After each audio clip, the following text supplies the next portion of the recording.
Salut à tous, c'est Pang de la chaîne, bienvenue sur cette vidéo qui aujourd'hui va parler hypnose et psychopatho, hypnose et surtout les partenaires qu'on peut avoir qui ont des désordres mentaux assez importants. Et il y a eu une très très bonne conférence durant le Devilman Legacy de la part d'une psychiatre et hypno polonaise qui vit en Nouvelle-Zélande, qui s'appelle Agata Goloska-Moody, et elle nous a fait une top présentation sur ce sujet. Donc, dans un premier temps, et un des points importants à prendre en compte, c'est que le travail sur la psychiatrie est quelque chose de complexe. Je vous rappelle, nous, en France, on n'est absolument pas à même de donner le moindre diagnostic. On doit et rester dans ce que l'on est, c'est-à-dire du non médical. On est des disciplines complémentaires. Donc, quand vous avez des personnes qui sont psychotiques, ou si vous avez fait de la psychopatho et que vous ressentez quand même que c'est quelque chose qui n'est pas OK avec vous, voire même si vous n'avez jamais fait de psychopatho et que vous avez l'impression que la personne qui est en face de vous, elle est comme ça, vous soit coupez la séance si vraiment vous sentez que ça devient dangereux pour vous ou problématique pour vous, vous finissez sinon votre séance et vous ne reprenez jamais un rendez-vous avec cette personne-là. Envoyez-la vers des psychiatres. N'hésitez pas, dites-le, protégez-vous aussi, n'oubliez pas, continuez à vous filmer ou vous enregistrer pour qu'il y ait cette preuve que vous l'ayez dirigé vers quelqu'un de spécialisé. Elle revient sur le DSM, elle dit une chose qui est particulièrement intéressante. Euh, Quand on trouve un symptôme du DSM, il arrive souvent que dans la pathologie, d'autres symptômes se développent.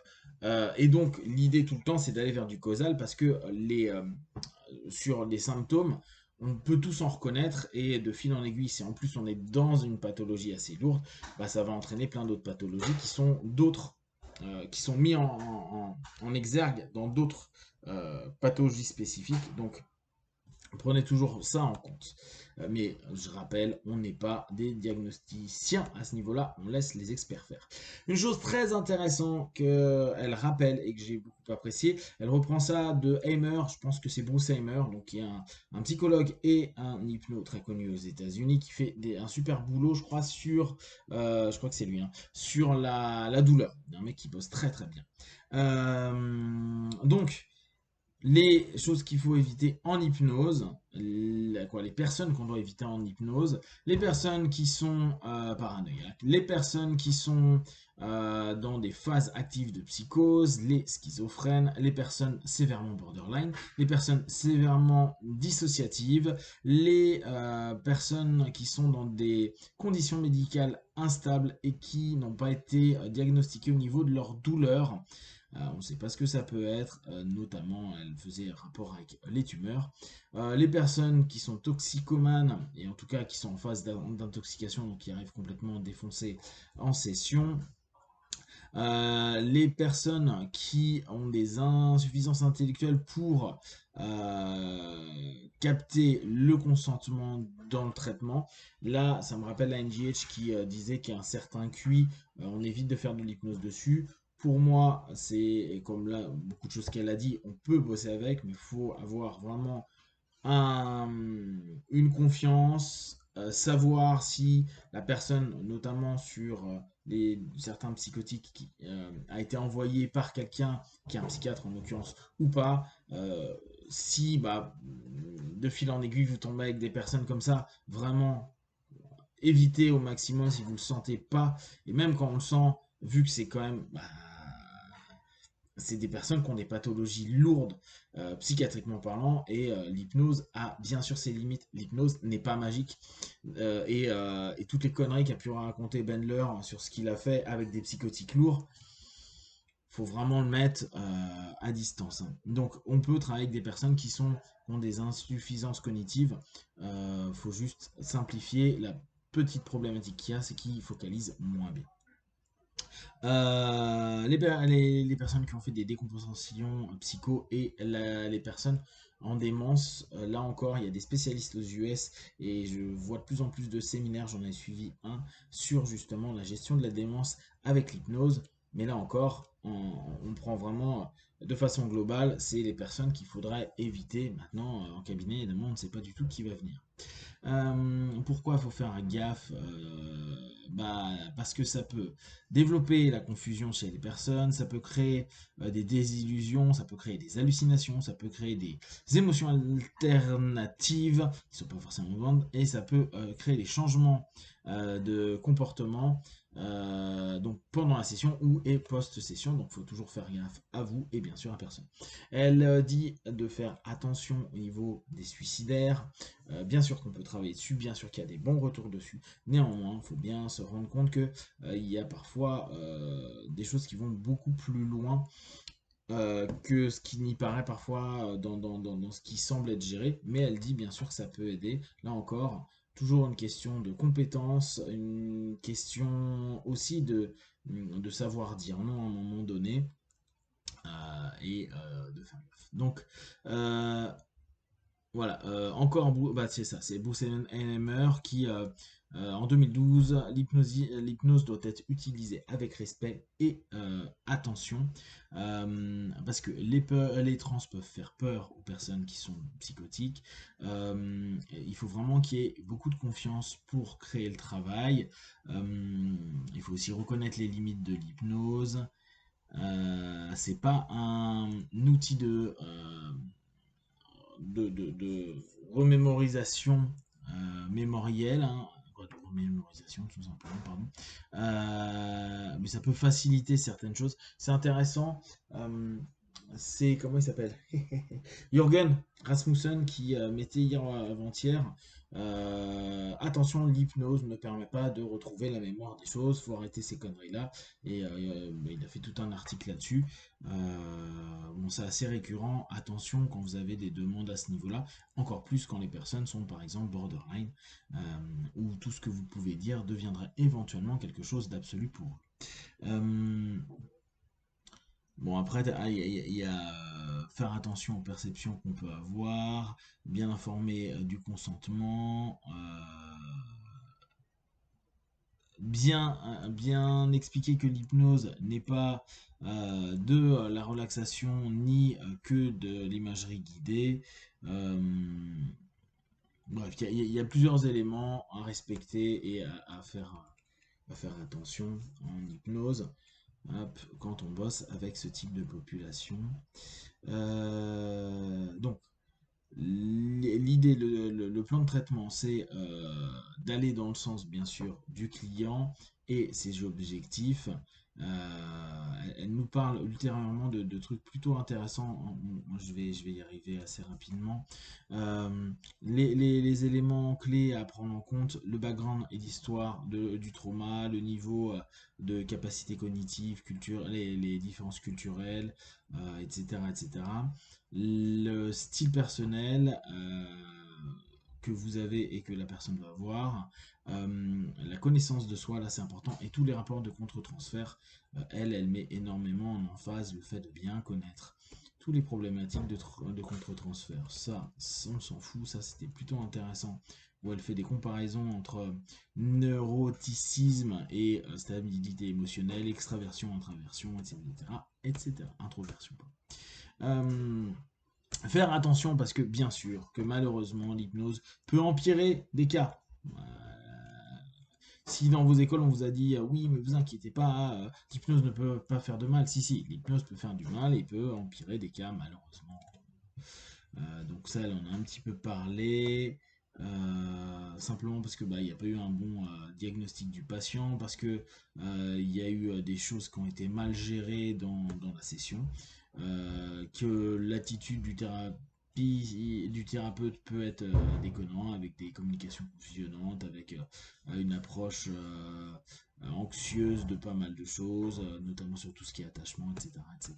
Donc ça, bon, elle nous a parlé vite fait, euh, qui a pu avoir, et justement, elle a pris des exemples, comme quoi ça a pu partir en vrille avec certaines personnes, donc à faire gaffe.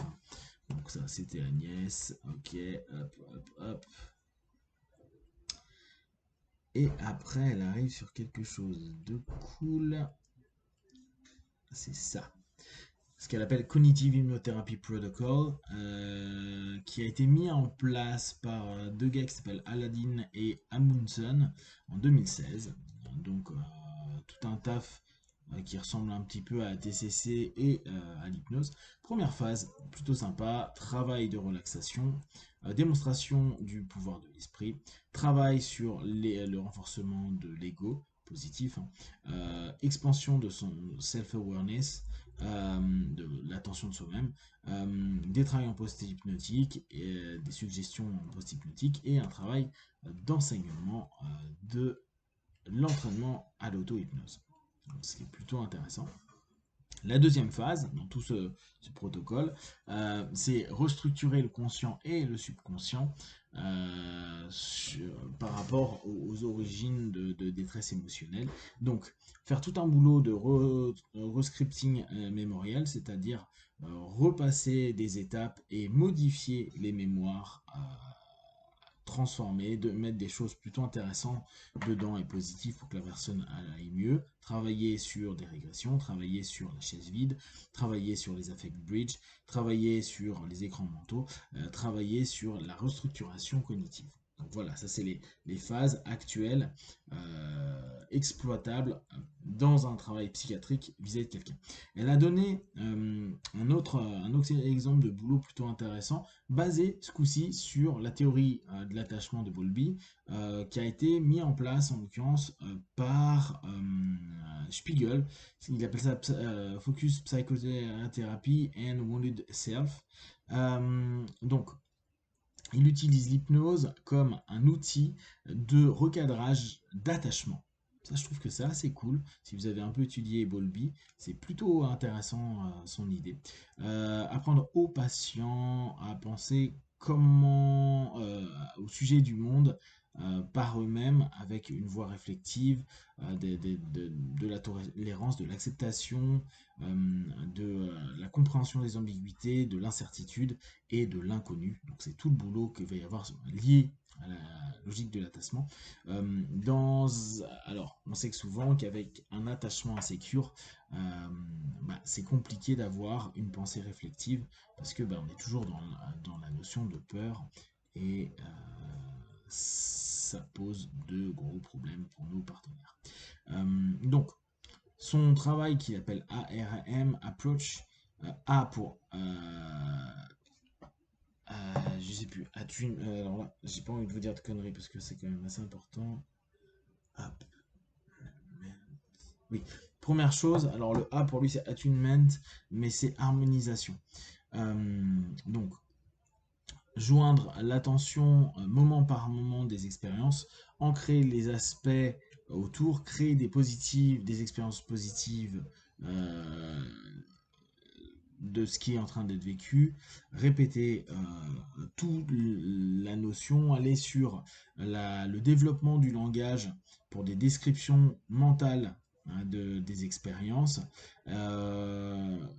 faire travailler sur l'attention autodirigée, euh, après chercher, partager, affirmer des moments moment par moment l'expérience. En gros, il y a beaucoup d'expressions à ce moment-là, beaucoup d'harmonisation avec ce qui est vécu, et justement cette emphase qu'on a vu dernièrement avec les traumas notamment, hein, cette notion où il est important que la personne puisse aussi restructurer et parler des choses de façon un peu différente, parce que c'est ce qu'on va faire au fur et à mesure, lui créer quelque chose d'une perception différente. C'est plutôt intéressant. Voilà, développer en fait une capacité à développer sa propre présence à soi-même dans des notions qui vont être plaisantes. Alors, hop, après, représentation, travailler sur encore une plus grosse harmonisation de soi-même et un développement des expériences sensorielles, sensitivo-moteurs en fait.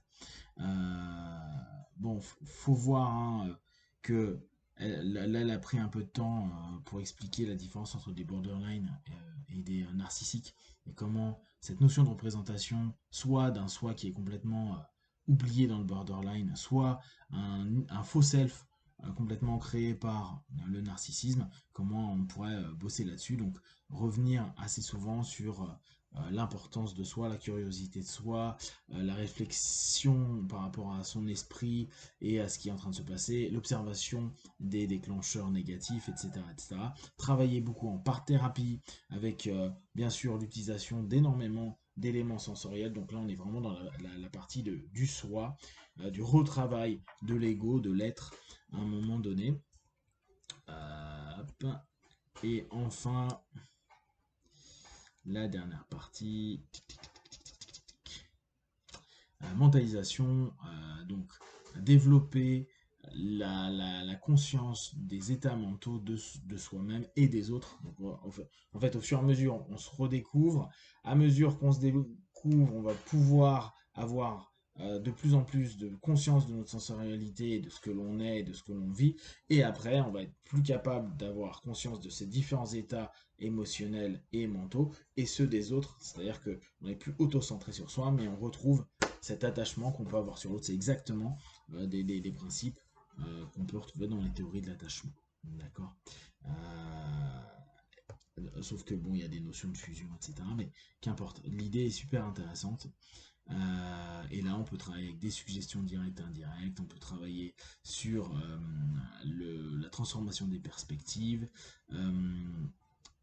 Se voir soi-même depuis l'intérieur et les autres depuis l'extérieur ou inversement, soi-même depuis l'extérieur et les autres depuis l'intérieur. Travailler sur du psychodrama et sur la projection. Voilà. Je trouve son travail vraiment intéressant. Ça nous fait cogiter, nous, sur les gens qu'on peut avoir et trouver. Toujours prendre en compte que l'hypnose, c'est une très très belle discipline, mais qu'elle ne reste que complémentaire à d'autres choses, surtout sur de types de cas comme ça.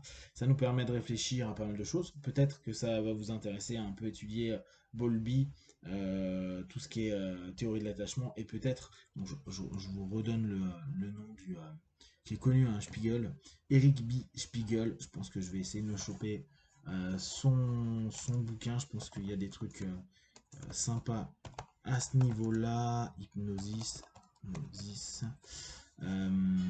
Ouais, il a un site qui est Eric Spiegel, phd.com.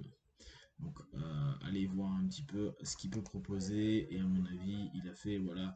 Ah bah voilà, bah c'est intéressant. Attachment in Group Psychotherapy, c'est un bouquin qu'il a écrit.